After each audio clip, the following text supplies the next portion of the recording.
الشيطان الرجيم بسم الله الرحمن الرحيم وإذ قال موسى لقومه إن الله يأمركم أن تذبحوا بقرة قالوا أتتخذنا هزوا قال أعوذ بالله أن أكون من الجاهلين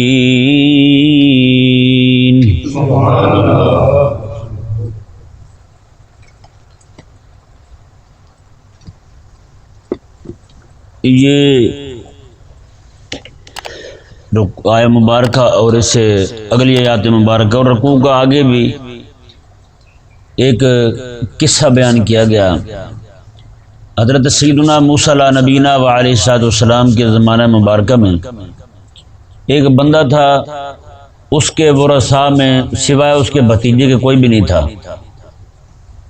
اس کے بھتیجے نے بڑا انتظار کیا چاچا فوت ہو جائے تو میں مالک بنوں، لیکن چاچا تھا کہ وہ فوت ہونے کا نام ہی نہیں لیتا تھا۔ کئی بندے ہوتے ہیں نا، اڑ جاتے ہیں، وہ جلدی فوت نہیں ہوتے۔ اس میں ان بیچاروں کو کوئی قصور نہیں ہوتا، وہ پچھلے جو بے شرم ہوتے ہیں نا، وہ انتظار کر رہے تو یہ مرے تو ہمیں مال ملے، کمینگی ان کی ہوتی ہے، ٹھیک ہے نا۔ یہی وجہ ہے کہ ہمارے علماء نے لکھا ہے کہ کریم آقا صلی اللہ علیہ وآلہ وسلم کی میراث جو ہے نا، وراثت مال، اللہ تعالیٰ نے اسی لیے نہیں رکھی کہ ہو سکتا ہے کسی بندے کے ذہن میں یہ آ جاتا کہ حضور رخصت ہوں تو ہمیں مال ملے اور بندہ ہی کافر ہو جاتا۔ مطلب اللہ تبارک و تعالیٰ نے یہ امت پر فضل فرمایا ہے کہ آقا علیہ السلام کی میراث مال رکھا ہی نہیں، حضور کی میراث جو ہے وہ علم رکھا ہے اللہ تعالیٰ نے۔ میں جو چاہے جتنا چاہے لیتا رہے، کبھی کمی نہ ہو۔ ہاں جی، اللہ اکبر۔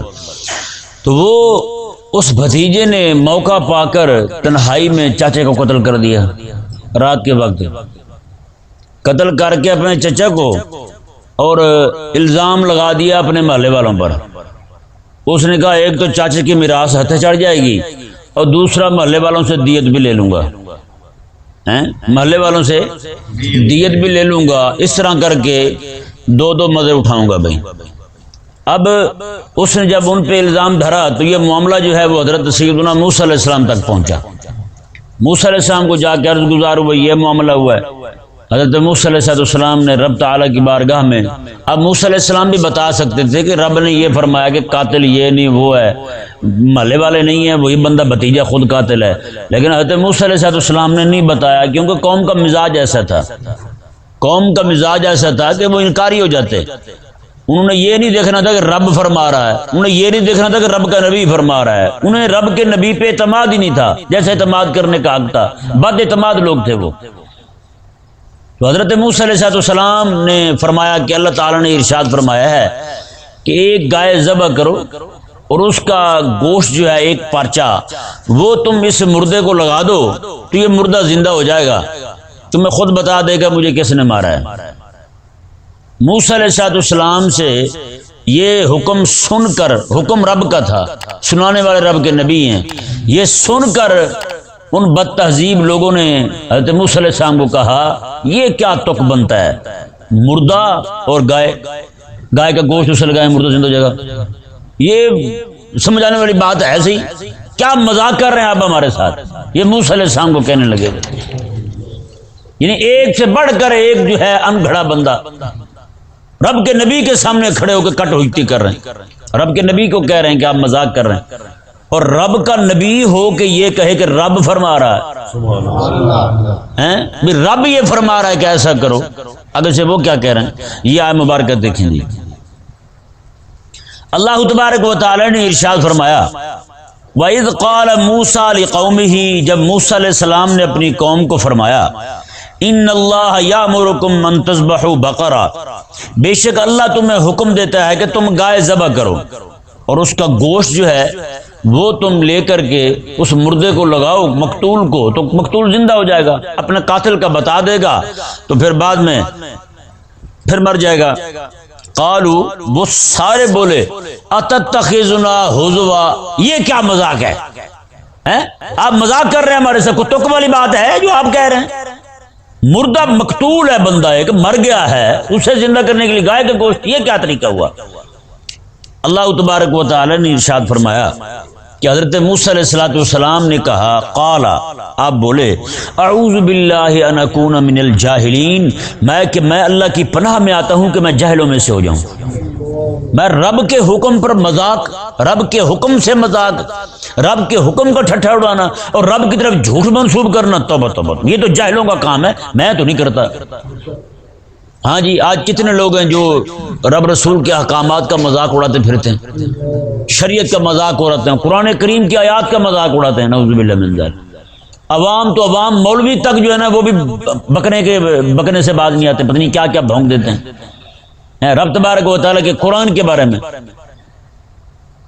نعوذ باللہ من ذلک. اللہ تبارک و تعالیٰ بس اپنی پناہ میں رکھے. ہیں جی، ایک بندہ جو ہے نا اس سے یہ پوچھا گیا کہ آپ کہاں رہتے ہو، وہ کہتے ہیں میں رب کے پچھواڑے میں رہتا ہوں. بتائیں یہ کیا جملہ ہے یار، رب کے لیے بولنا. ایک بندے نے کلمہ کفر بک دیا تو اسے سمجھایا گیا، وہ کہتے ہیں ہم تو بڑی بڑی باتیں کر دیتے ہیں، آپ اتنی چھوٹی چھوٹی باتیں پکڑ کے بیٹھ گئے. بتائیں کہاں جائے بندہ. ایسے بد زبان لوگ ہیں، بد لگام لوگ ہیں، کوئی انہیں سمجھانے والا نہیں. جہاں بیٹھتے ہیں وہ مولوی تک نہیں سمجھاتے ان کو. بھائی ایسی سی باتیں بکنے سے بندہ کافر ہو جاتا ہے، نکاح بھی ختم ہو جاتا ہے، بعد میں پھر منہ کالا کرتے رہتے ہیں اپنی جناب اس عورت کے ساتھ جو اس کے نکاح سے فارغ ہو چکی ہے. بعد میں بچے پیدا ہوتے ہیں، وہ کہتے ہیں جی بچہ نافرمان بڑا ہے جی. میں نے کبھی تجدید نکاح بھی کیا آپ نے، کبھی غور کیا آپ نے کلمہ کفر بکا ہو اور آپ نے توبہ بھی کی ہے اس پر. قدم اٹھانے سے پہلے تو کفر بول دیتے ہیں بندے، نعوذ باللہ من ذالک. اور ایسے ایسے پاگل اور احمق ہیں، جب یہ لوگ دین پر نہیں نہ چلیں گے تو پھر ان کا حال یہی ہوگا. ہیں ایسے احمقانہ ایمانیات جو ہے نا، ایمانیات کو چھوڑ کر ایسے فضول سوال، فضول باتیں. رات مجھے ایک بندے کا میسج آیا، کہتے ہیں جی جب بھانجا دانت نکالنے لگے تو کہتے ہیں مامے کو ٹٹیاں لگ جاتی ہیں. میں نے کہا دانت بھانجا نکال رہا ہے اور ٹٹیاں مامے کو، یہ کیا ہے بھائی؟ اتنے پاگل ہو تم، یہ بھی سمجھ نہیں ہے بھائی. ہیں اتنی بھی تمہارے اندر فہم والی بات نہیں ہے. دانت ایک نکال رہا ہے، وہ بیت الخلاء میں دوسرے ڈیرے لگا لیے مامے نے. میں نے کہا اس کے ابے نے کیوں نہیں لگایا؟ ساری ضرورت تو اس کا تھا، میں نے تو ساری اس کی تھی. دانت وہ نکال رہا ہے. میں نے کہا ہو سکتا ہے اس کا دانت بڑے ہوں، ماما سامنے کھڑا ہو دیکھ کے اس کو ٹٹیاں لگ گئی ہوں. تم نے قانونی بنا لیا کہ ہر ماما ٹٹیاں کرتا پھرتا ہے. یہاں عجیب پاگل ہیں. جب دین متین کے معاملات جو ہیں جو رب رسول نے فرض کیے ہیں وہ نہیں سیکھیں گے تو رب تبارک و تعالیٰ تو پھر انہیں الجھا دے گا ایسے فضول کاموں میں، ایسی فضول بحثوں میں. رب تبارک و تعالیٰ نے ارشاد فرمایا جی دیکھیں اس آیت مبارکہ سے ایک تو یہ ثابت ہوا کہ رب کا نبی جو ہے وہ مذاق نہیں کرتا، رب کا نبی مذاق نہیں کرتا. ہاں ایک خوش طبی جو ہے وہ ایک حسن والی بات ہے، جیسے کریم آقا صلی اللہ علیہ وسلم سے بھی ثابت ہے. آقا علیہ السلام بھی فرمایا کرتے تھے. ایک آقا علیہ السلام ایک مرتبہ خیمے میں تشریف فرما ہے، کھجوریں کھا رہے ہیں. ایک صحابی ان کی آنکھ ایک وہ تھوڑی سی طبیعت اس کی صحیح نہیں ہے تو وہ داخل ہوئے، آتے انہوں نے کھجوریں کھانی شروع کر دی بغیر بتائے پوچھے. آقا علیہ السلام نے فرمایا کہ فلاں تیری تو آنکھ صحیح نہیں ہے، اوپر سے کھجوریں کھا رہا ہے. تیری تو آنکھ صحیح نہیں، اوپر سے تو کھجوریں کھا رہا ہے. کہنے لگے حضور جس طرف کی آنکھ ٹھیک ہے نا میں اسی طرف سے کھا رہا ہوں، جس طرح سے خراب ہے وہ میں نہیں کھا رہا ہوں. ٹھیک ہے نا، اس طرح کا یعنی کہ بات جو ہے نا وہ حقیقت پر مبنی ہو، اسے بیان کرنے میں کوئی حرج نہیں ہے. ٹھیک ہے نا. ایک مائی صاحبہ بوڑھی ہے حضور کی بارگاہ میں آئی، کہنے لگی دعا کریں اللہ تعالیٰ مجھے جنت دے. اگلے سامنے مائی تیرے لیے کیا دعا کروں، بوڑھی تو کوئی جنت جائے گی نہیں، بوڑھی تو کوئی جنت نہیں جائے گی. مائی پریشان نہیں ہو گئی ایک دم. اس نے کہا میں جنت کیوں نہیں جاؤں گی؟ آقا علیہ السلام نے فرمایا کہ بوڑھی نہیں جائے گی، میں جتنی بھی جائیں گی جنت میں ساری جوان ہو کے جائیں گی. بوڑھے بھی نہیں جائیں گے جنت میں، جوان ہو کے سارے جائیں گے. کسی کو کھانسی بلغم نہیں ہوگی، سارے بالکل ایسے فٹ ہو کے جوان جنت میں جائیں گے انشاءاللہ. اللہ تبارک و تعالی نے ارشاد فرمایا جی دیکھیں قال ادع لنا ربک یبین لنا ما ہی، جب یہ حکم آ گیا کہ تم ایک گائے ذبح کرو اور اس کا گوشت اس مقتول کو لگا دو تو وہ مردہ زندہ ہو جائے گا. اب انہوں نے کیا کیا؟ انہوں نے آگے سوال کیا مزید، انہوں نے کہا جی وہ بتائیں یبین لنا ما ہی، وہ گائے ہو کیسی، یہ بتائیں گائے کیسی ہو۔ آقا علیہ السلام نے فرمایا، یہ حدیث مسلم شریف میں موجود ہے، آقا علیہ السلام نے فرمایا کہ اگر وہ بنی اسرائیل جو ہیں لوگ، وہ ایک ہی گائے جیسے رب تعالیٰ نے فرمائی تھی، کوئی گائے پکڑ کے کسی رنگ کی، کسی عمر کی، کسی نسل کی گائے پکڑ کے ذبح کر دیتے تو میں اسی سے مردہ زندہ ہو جانا تھا، لیکن انہوں نے سوال پہ سوال کیا۔ یہ ذہن میں رہے، کئی بار لوگ جو زیادہ سوال کرنے سے ہماری شریعت میں منع کیا گیا ہے۔ اللہ تعالیٰ نے خود قرآن میں لا تسلو، زیادہ سوال نہ کیا کرو، تم سوال اتنا کرو جس کی ضرورت ہو بس۔ ایسے فضول سوال کریں گے، جیسے کسی بچے پڑھ رہے ہیں یہاں، کسی بچے کو کہا جائے اٹھ جاؤ یہاں سے باہر جا کے پڑھو، اب باہر جانے سے مراد جو ہے نا وہ ادھر بھی بیٹھ سکتا ہے، ادھر بھی بیٹھ سکتا ہے، ادھر بھی بیٹھ سکتا ہے، وہاں کھڑا ہو کہ جی میں کدھر بیٹھوں جی، اب بات معاملہ جو ہے نا وہ سختی کی طرف جائے گا، اسے کہا جائے گا تم وضو خانے میں بیٹھ چل کے، تاکہ صحیح طرح نہ بیٹھ سکے۔ اچھا وہ کہے جی وہ بیٹھ کے پڑھوں یا کھڑے ہو کے پڑھوں جی، اب بتانے والے کے ذہن میں بھی آئے گا کہ اسے تھوڑا سا مزہ دیا جائے، وہ بھی کھڑے ہو کے پڑھ بھائی، اب جب کھڑے ہو کے پڑھائے گا تو بیٹھنے کی گنجائش ہی ختم ہو گئی ہے یا نہیں؟ جیسے کسی کو کہا جائے بھی فلاں کام ہے باہر جاؤ جلدی آنا، جلدی آنے سے مطلب یہ ہے کہ کام جیسے ہو فوراً واپس آ جانا، وہ کام 10 منٹ میں ہو، 20 میں ہو، آدھے گھنٹے گھنٹے میں ہو جائے تم واپس آ جانا، لیکن وہ کہے جی کتنے منٹ میں واپس آ جاؤں، اب وہ ٹائم جو ہے نا مقرر کر دی جائے، ابھی ٹھیک ہے 10 منٹ میں واپس آ جاؤ، اب وہ 10 منٹ سے تاخیر ہوتی ہے تب بھی پھنستا ہے، 10 منٹ سے پہلے کام نہیں ہوتا تب بھی پھنستا ہے یا نہیں؟ تو یہ زیادہ سوال جو ہے نا یہ بندے کے لیے مشقت کا سامان کرتا ہے، اس لیے بندے کو چاہیے کہ جتنا کہا جائے بس بندہ شروع کر دے کام، بس یہ نہیں کہ فضول باتوں میں پڑ جائے، فضول بحثوں میں پڑ جائے۔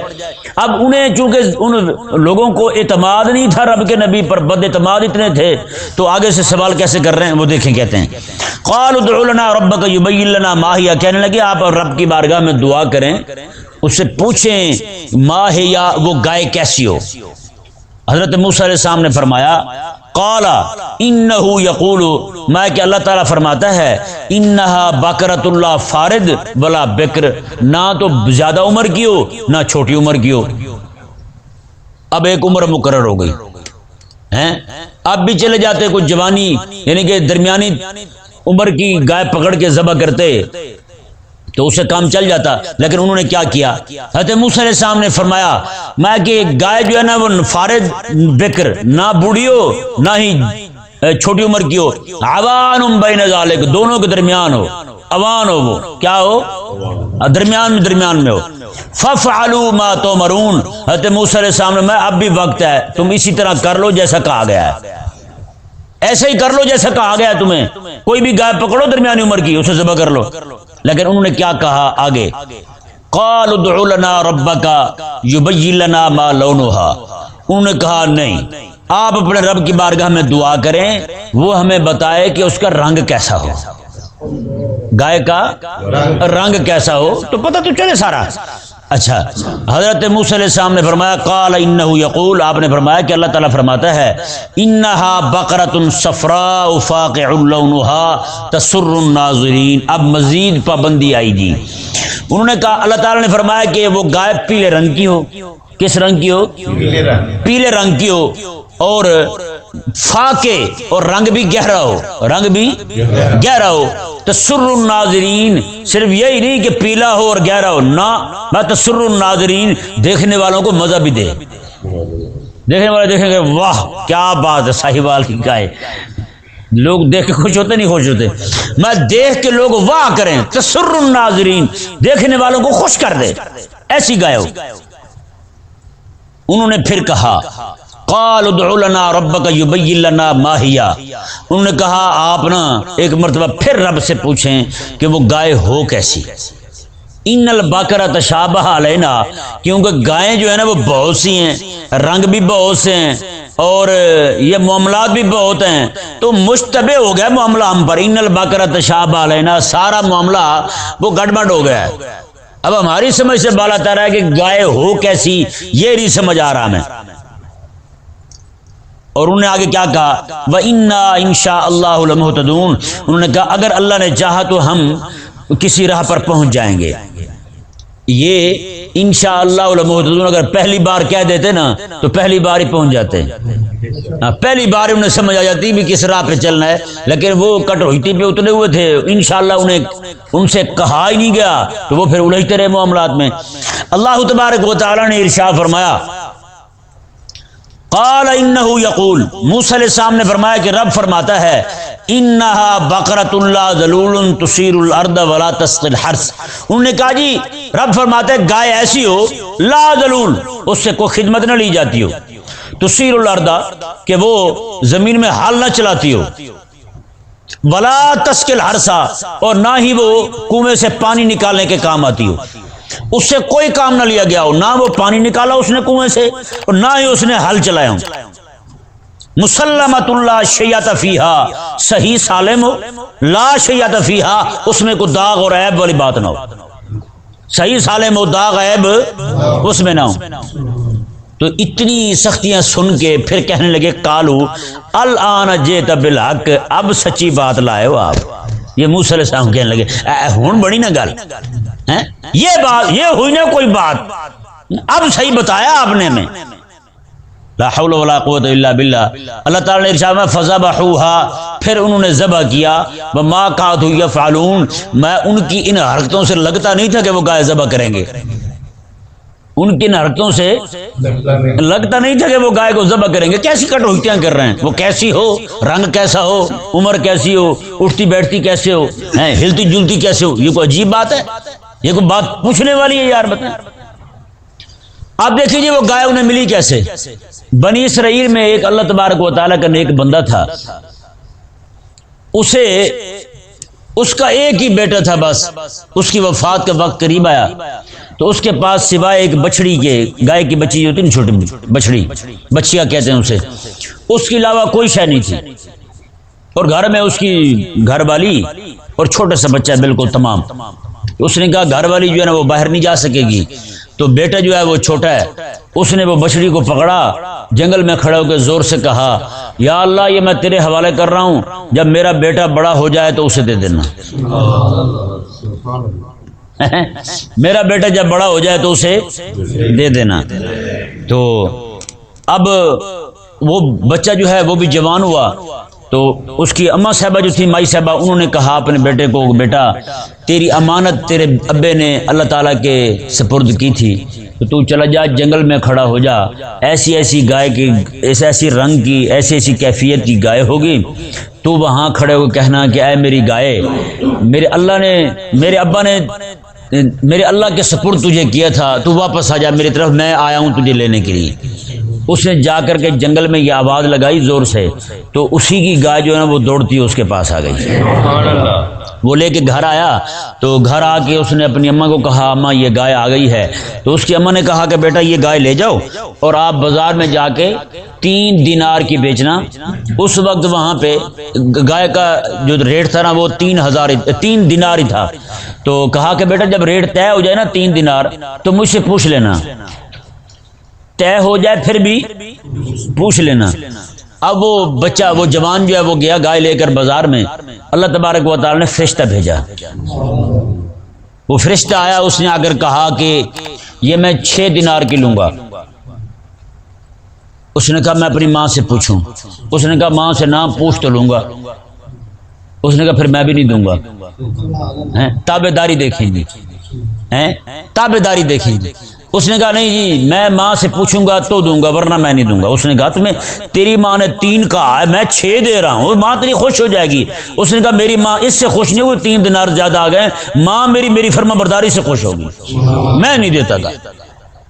اچھا وہ واپس چلا گیا، جا کے ماں کو بتایا اماں ایسی ایسی بات ہے، ایک بندہ وپاری مجھے ملا ہے، وہ مجھے 3 کی بجائے 6 دیتا ہے، وہ کہتا ہے تیری گائے 6 کی ہے، 6 دینار کی، تو پھر اب میں کیا کروں. اس نے کہا بچہ ٹھیک ہے چلے جاؤ، جا کے 6 کی بیچو، لیکن جب طے ہو جائے تو پھر بھی مجھے بتانا. ماں نے پھر شرط لگا دی. اب وہ گیا، جا کے دیکھا تو پھر وہی رب کا فرشتہ آیا سامنے. اس نے کہا ہاں جی پوچھ لیا. اس نے کہا پوچھ لیا. اس نے کہا کیا کہا تیری ماں نے؟ اس نے کہا 6 کی. اس نے کہا نہیں میں نے تو 12 کی لینی ہے، میں نے تو 12 کی لینی ہے، 12 دینار کی میں لوں گا. تو اس نے کہا اچھا پھر ماں سے پوچھنا. اس نے کہا ماں سے نہیں پوچھنا. اس نے کہا پھر میں نے بھی نہیں دینی، میں نے بھی نہیں دینی. اچھا وہ جب واپس آیا تو ماں سمجھ گئی، ماں ولی کے گھر میں رہنے والی تھی، وہ بھی دانا تھی، عارفہ تھی، ماں سمجھ گئی کہ یہ کوئی وپاری نہیں ہے، وپاری 3 کی بجائے 6 کیوں دے، 6 کی بجائے 12 کیوں دے؟ ماں سمجھ گئی، اس نے کہا یہ کوئی معاملہ رب کے ساتھ ہو رہا ہے۔ ماں نے کہا تم جا کے اس سے پوچھو، اسے کہو کہ میں بیچوں یا نہ بیچوں، بس یہی بتاؤ، اگر اجازت ہو تو بیچ دوں، اگر اجازت نہ ہو تو نہ بیچوں۔ وہ گیا، وہاں جا کے اس نے دیکھا کہ وہی سامنے ہے، وہ فرشتہ تھا، وہ اس نے پوچھا، اس نے کہا جی میں، میری ماں کہہ رہی ہے کہ گائے بیچوں یا نہ بیچوں۔ اس نے کہا گائے نہ بیچو، لینے والے آپ کے گھر میں ہی آئیں گے، آپ کے گھر میں آئیں گے لینے والے، انہیں کو بیچنا، بنی اسرائیلی آئیں گے آپ کے پاس لینے کے لیے، آپ انہیں کو بیچنا، کسی باہر کے بندے کو نہ بیچنا۔ وہ جناب آیا، گائے گھر لے کے، گائے گھر کھڑی کر دی، ادھر یہ لوگ گائے ڈھونڈ رہے ہیں، یہ لوگ گائے ڈھونڈ رہے ہیں۔ اب اس علاقے میں گائے کا ریٹ کیا ہے؟ 3 دینار۔ اب یہ جو انہوں نے ایسی ایسی باتیں کی تھی، کیسی ہو، رنگ کیسا ہو، یہ ہو وہ ہو، یہ جب وہاں آئے تو اللہ تبارک و تعالی نے ان کے دل میں ڈالا کہ یہ گائے نہ 3 میں بیچو، نہ 6 میں بیچو، نہ 12 میں بیچو، نہ ہی 24 میں بیچو، انہیں کہو کہ گائے ذبح کر دیں، ذبح کرنے کے بعد اس کا جو چمڑا ہے نا سارا سونے کا بھر کے دے دیں، سارا چمڑا جو ہے نا سارا سونے کا بھر کے دے دیں۔ انہوں نے پھر وہی کیا، گائے ذبح کی جی، پوری بنی اسرائیل نے سونے سب کے گھر سے، کسی کے گھر سے کانٹے، بالیاں، جھومر، پنجے پہ کیا کہتے ہیں، سارا کچھ جمع کر کے لائے اور آ کے جناب اس کی کھال بھری سونے کی۔ تو اللہ تعالیٰ کے فضل سے وہ بھی ولی ہو گیا، تو ان کا مردہ زندہ ہو گیا جی، پوری جو محلہ تھا سارا وہ عذاب سے بچ گیا، وہ بھتیجا لٹکا گیا، بھتیجا پھنس گیا جی۔ ایک جگہ جلسہ ہو رہا تھا، عرس تھا، بلکہ پیر صاحب تھے، تو وہاں ایک بندہ جو ہے نا کھڑا ہو کے، مولوی صاحب تھے، بڑے خطیب تھے، وہ تقریر کرنے لگے تو یہی قصہ سنایا انہوں نے گائے والا۔ تو گائے کو انہوں نے ذبح کیا، اس کا گوشت جو ہے نا وہ لگایا انہوں نے بندے کے ساتھ، تو بندہ زندہ ہو گیا۔ اس نے بتایا، اس نے کہا میرا قاتل کوئی اور نہیں ہے، میرا بھتیجا ہی ہے، کسی نے مجھے مارا ہے۔ تو اس نے کہا دیکھیں رب کے ولی کی گائے کی شان، رب کے ولی کی گائے کی شان دیکھیں کہ گوشت لگایا تو مردہ زندہ ہو گیا۔ میں نے کہا یار چھری پکڑ کے پہلے اس پیر کی 2 گائے ذبح کرو کہ نہیں؟ میں نے کہا جو پیر بیٹھا ہے نا، جس پیر کی شان بیان کرتے ہوئے یہ پیر کو گائے بنا رہا ہے، میں نے کہا کہ اس کی گائے پکڑ کے نا ذرا ذبح کرو، 2 گائے ذبح کرو، انہیں کہو کہ مردہ زندہ کرتا ہے، کبھی پیر قریب نہیں آنے دے گا گائے کے، ہے یا نہیں ایسے؟ اور گائے بھی اس کو ہاتھ لگانا جو 2 لاکھ کی اور 15 کلو دودھ دیتی ہو ایک وقت کا، دیکھنا۔ میں نے کہا وہ مردہ زندہ ہو گیا تھا، یہاں پیر نہ مرے تو مجھے پکڑ لینا۔ انہوں نے کہا پیر صاحب آپ کی حویلی میں جو گائے کھڑی نا 10-12 ساری ذبح کرتے ہیں ہم نے پورے قبرستان کے بندے زندہ کر رہے ہیں۔ بھائی رب تبارک و تعالیٰ کے حکم سے آپ بتائیں، بنی اسرائیل نے یہی کہا تھا نا کہ ایسا کیسے ہوگا، گوشت لگانے سے مردہ زندہ ہو جائے گا؟ تو مطلب کیا ہے، ایسا ہوتا نہیں۔ یہ رب تبارک و تعالیٰ کا محض فضل تھا کہ رب نے چاہا کہ وہ نیک بندہ ہے اس کی بھی مدد ہو جائے، اور یہ جو کٹ الٹیاں کر رہے ہیں انہیں بھی مزہ آ جائے، ہے یا نہیں؟ تو یہ تو رب تبارک و تعالیٰ کا، رب تعالیٰ کی منشا تھی، رب تبارک و تعالیٰ کی مرضی تھی کہ صرف اسی پر یہ تاثیر پیدا کی رب تبارک و تعالیٰ نے، وگرنہ کسائی تو کوئی مرے ہی نہ، ہے یا نہیں؟ کسائی مرے ہی کوئی نہ۔ عید والے دن آپ دیکھتے ہیں اس کسائیوں کو ایسے جناب، جیسے یہ چھوٹی عید آتی ہے نا، لوگ کہتے ہیں جی دوسرا دن جو ہے نا یہ سسرال جانے کا قومی دن ہے، تو میں کہتا ہوں کہ قربانی والا دن ہے نا، عید والا دن، قربانی کا عید والا دن، وہ بھی گائے بچے اور بیلوں سے ڈھگوں سے کسائیوں کے ٹکریں کھانے کا قومی دن ہے۔ وہ بھی ایسی ٹکریں کھاتے ہیں، اٹھا اٹھا کے پھینک رہے ہوتے ہیں کسائی، موٹے موٹے جناب نیچے جا گرتے ہیں، ہوتا یہ نہیں ہوتا؟ میں نے کہا پھر تو کوئی کسائی مرے نا، رات دن گوشت میں پڑے ہوتے ہیں۔ کیا خیال ہے امت محمدی میں کوئی ولی نہیں ہے؟ ان کے پاس جو گائیں آتی ہیں کوئی بھی اللہ تعالیٰ کے ولی کی گائے نہیں ہوتی کہ آپ اسے گوشت لگ جائے اور وہ مرے ہی نہ بندہ، یا مرے وہ کو لگ جائے تو وہ زندہ ہی ہو جائے۔ تو بھئی یہ رب ایسے یہ قیاس نہیں چلتے ہوتے عقائد میں، ایسے غلط قیاس کرتے پھرتے ہیں۔ اور یہ دیکھیں گے اللہ تعالیٰ کے ولی کی گائے کی شان، بھئی یہاں پہ تم نے دیکھنا ہے تو یہ بتاؤ رب تعالیٰ کے ولی کی شان کہ رب کا ولی رب پہ اعتماد کیسا کرتا ہے۔ اپنی گائے جا کے چھوڑ رہا جنگل میں، کہا مولا تجھے دے رہا ہوں میرے بیٹے کو دے دینا، میرے بیٹے کو دے۔ رب پہ اعتماد کیسا ہے یار، رب پہ توکل کیسا ہے اسے، رب تعالیٰ کے نام پہ چھوڑ کے رب تبارک و تعالیٰ کے سپرد کر کے آ گیا واپس جی. ایک بندہ تھا جی، وہ فوت ہونے لگا وہ، تو اس نے کہا کہ یا اللہ میں اپنا بچہ جو ہے نا وہ تیرے سپرد کر کے جا رہا ہوں نا. بندہ سفر پہ جانے لگا، اپنا بچہ تیرے سپرد کر کے جا رہا ہوں. وہ چلا گیا سفر پہ، سفر سے کافی عرصے بعد واپس آیا. اس نے پتہ کیا، ہاں جی بتائیں. بچہ اس کا بھی پیدا نہیں ہوا تھا، ماں کے پیٹ میں تھا. انہوں نے بتایا کہ انہوں نے کہا جی ایسا معاملہ ہوا، تیری بیوی جو ہے نا وہ حالت زچگی میں ہی فوت ہو گئی، بچہ پیدا نہیں ہوا تھا ویسے فوت ہو گئی. اب وہ ماں فوت ہو چکی تھی. اب وہ گیا اس کی قبر پر اللہ کرنے کے لیے. اس نے کہا قبر کی زیارت کروں. وہاں جب گیا تو قبر کے اندر سے رونے کی آواز آئی. اس نے قبر کھدوائی، دیکھا تو بچہ قبر میں ہے، ماں اس کی پڑی ہوئی فوت ہوئی، بچہ پیدا ہو گیا.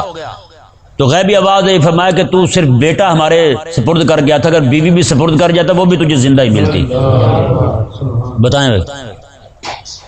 تو میں کہ ثابت کرنا تو یہ ثابت کرو بھائی، ثابت کرنا تو یہ ثابت کرو کہ رب کے ولی نے اپنی گھر والی کی تربیت کیسے کی. کہا کہ بیٹا 3 کی بنتی ہے، 3 کی بیچنا، زیادہ کی نہ بیچنا، کہیں کسی مسلمان کو نقصان نہ پہنچ جائے. یہ کاروباری معاملات دیکھے ان کے گھر کے. پھر بچے کو دیکھے ماں کی تربیت کیسی ہے. پھر حلال کمائی باپ کھلا گیا تھا، اس کی ماں جب حاملہ تھی، آگے بچہ پیدا ہوا، حلال کھاتا رہا. اب آگے بچہ کیا کر رہا ہے جی؟ ماں کا تابعدار کیسا ہے؟ 3 کی 6 کی نہیں 6 کی نہیں، میری ماں کہے گی تو لوں گا. انہوں نے کہا 12 کی، میری ماں کہے گی تو دوں گا، ورنہ نہیں. تربیت ہے یا نہیں؟ یہ چیزیں نظر نہیں آئیں گی. پکڑ کے گائے کے گوشت کو پڑ گئے ہیں. اور ولی کی کیا، پیر جو سامنے بیٹھے ہوتے ہیں ان کی خوشامد کرتے ہیں یہ لوگ. میں نے کہا ان کی جو پیر پھولا بیٹھے نا، پیر خود سنڈا بن کے بیٹھا ہے کٹا، اس کے سامنے ایک گائے کو چھری پھیرو طبیعت درست ہو جائے گی اس کی. بھائی نہیں ہے ایسی بات. یہ محض رب تبارک و تعالیٰ کے فضل سے اور اس کے حکم سے. اور مزے کی بات دیکھیں، یہاں پہ ایک بات اور بھی قابل غور ہے جو سمجھانے والی ہے.